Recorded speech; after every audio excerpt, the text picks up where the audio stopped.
Après Kinkala, la ville de Djambala, chef-lieu du département des Plateaux, a eu l'honneur d'accueillir les célébrations officielles de la 115e journée des droits des femmes.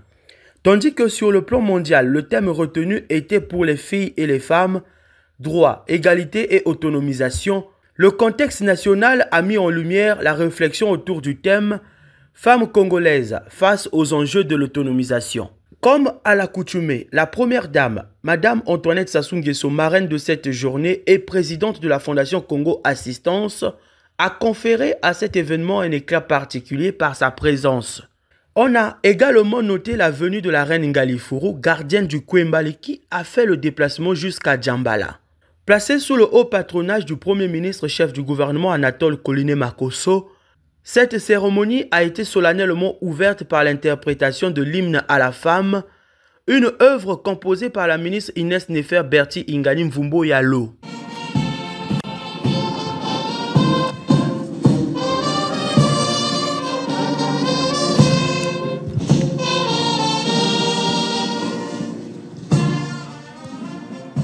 Dans son mot de bienvenue, Alphonsine Opangana, préfète du département des Plateaux, a exprimé sa fierté d'accueillir l'événement et a réaffirmé son engagement en faveur des droits des femmes. L'arsenal juridique qui s'est enrichi de la promulgation de la loi Mouebara est aujourd'hui un tremplin, une source d'émission de nombreux actes destinés à terme à changer de façon significative la condition de la femme. Aussi, voudrais-je appeler mes consoeurs à une prise de conscience réelle et surtout à un engagement véritable pour ce combat. S'exprimant au nom des femmes du département des Plateaux pour le mot de la femme, Paulette Ebina a délivré un message fort mettant en avant leur aspiration et leur détermination à relever les défis de l'émancipation. Au regard de votre vision sur la femme congolaise, Monsieur le Président, nous souhaitons poursuivre les actions déjà entreprises avec vous afin de garantir la dignité et l'avenir des filles et de toutes les femmes du Congo. À cette même occasion, le message du secrétaire général de l'ONU, Antonio Guterres, a été lu par la représentante de l'UNESCO au Congo, Fatoumata Bari Marega. Nous devons agir pour débloquer des financements afin que les pays puissent investir dans l'égalité et pour faire de ces investissements une priorité. Agir pour assurer l'égalité d'accès à des emplois décents, pour combler l'écart de rémunération entre les femmes et les hommes et pour résoudre les difficultés liées au travail domestique. Agir pour renforcer et appliquer les lois visant à mettre fin à toute forme de violence contre les femmes et les filles. Agir pour garantir la pleine participation des femmes à la prise de décision, notamment dans le domaine de la consolidation de la paix. Et agir pour éliminer les barrières qui empêchent les femmes et les filles d'accéder aux filières des sciences, de la technologie, de l'ingénierie et des mathématiques. Comme à chaque édition, le président de la République a honoré plusieurs personnalités pour leur engagement en faveur de la cause féminine. Un échantillon de 20 récipiendaires, hommes et femmes, a reçu des médailles allant du grade de chevalier à celui de grand officier.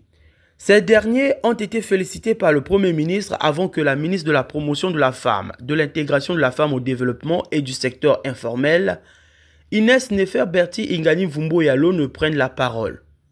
Dans son allocution, elle s'est réjouie des avancées réalisées tout en réitérant les attentes exprimées par les femmes du département des Plateaux. Elle a également annoncé qu'à compter de cette édition, le planting d'arbres est désormais intégré au programme des célébrations du 8 mars. Permettez-moi donc de rappeler ici quelques grandes lignes franchies dans le domaine de la participation des femmes à la vie publique, à la vie politique et publique. Près de 3000 femmes ont été formées dans le cadre du programme du leadership féminin, ce qui nous a permis une augmentation de la représentativité des femmes dans les institutions et sphères de prise de décision, telles que dénotent les données ci-après. 51,7% au niveau de la fonction publique désormais, 47% à la magistrature, 40% à la Commission nationale des droits de l'homme, 33,3% à la Cour constitutionnelle, 30,5% au Sénat, 25% à la Haute Cour de justice, 25% au Conseil consultatif des personnes vivant avec handicap, 100% au Conseil consultatif des femmes, 20,85% dans les conseils municipaux, 19,44% dans les conseils départementaux, 16% à l'Assemblée nationale, 15,38% accrédités en qualité d'ambassadeurs extraordinaires et plénipotentiels et 2 femmes préfètes sur un total de 12.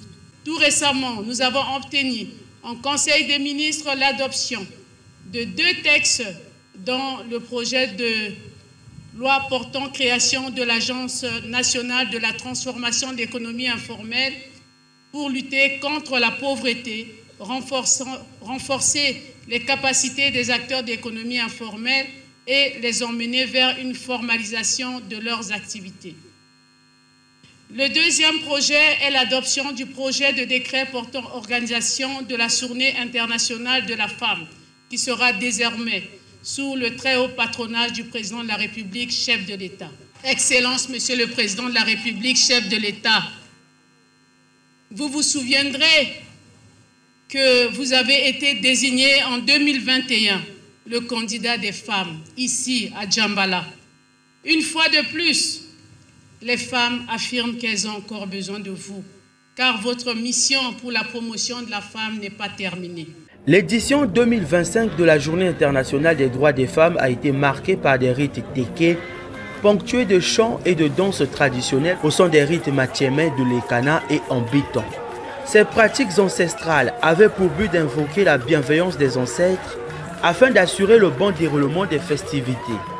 Autre moment fort de la célébration, la grande parade a été officiellement lancée par le Premier ministre Anatole Koliné-Makosso, qui s'est exprimé depuis la tribune officielle. Au nom de son Excellence, Monsieur le Président de la République, chef de l'État, et en engagement avec moi l'ensemble des membres du gouvernement, de Madame la Première Dame, épouse du chef de l'État, marraine de l'événement, de Monsieur le ministre d'État, directeur de cabinet du président de la République, chef de l'État, de la reine Kalifo, dépositaire et gardienne du sanctuaire Kwembali, je prends acte de toutes les déclarations,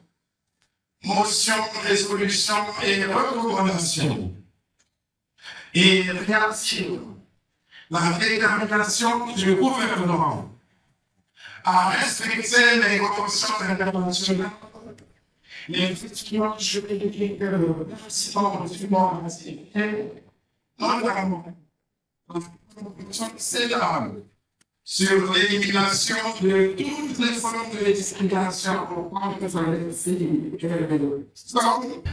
et à tout mettre en œuvre pour atteindre l'objectif du développement durable numéro 5 sur l'égalité entre les sexes et l'autonomisation des femmes et des filles. Sur ce, je vous souhaite une très belle célébration de la 115e édition de la Journée internationale des droits de la femme et demande que la grande parade commence.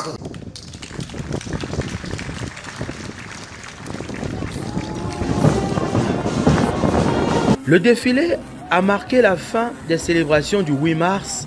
Un cortège de motos a tracé la voie à la grande parade des femmes. Issues des institutions nationales, du monde du sport, des associations et de divers horizons, les femmes, elles ont défilé avec fierté sur le boulevard Denis Sassou Nguesso de Djambala, portées par les mélodies de la fanfare de l'église kimbangiste.